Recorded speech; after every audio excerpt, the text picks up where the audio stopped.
ধূর্ত শেয়াল ও বৃদ্ধ সিংহের গল্প। ২ জপাট।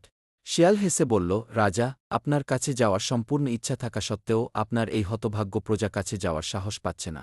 কারণ পশুদের শুধু ভেতরে যাওয়ার ছাপগুলো দেখছি, কিন্তু বাইরে বেরিয়ে আসার ছাপ একটিও নজরে পড়ছে না। অতএব মহারাজ, আমি বুঝতে পেরেছি, যে যায় সে আসে না। আমি দূরে থেকেই আপনার কুশল জানতে আগ্রহী।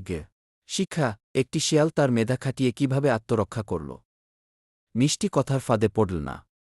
কিন্তু আজ অত্যন্ত পরিতাপের বিষয় যে মুসলমানরা ইহুদিনাসারাদের মিষ্টি কথার ফাঁদে পড়ে ঈমান-আমল সব খোয়াচ্ছে।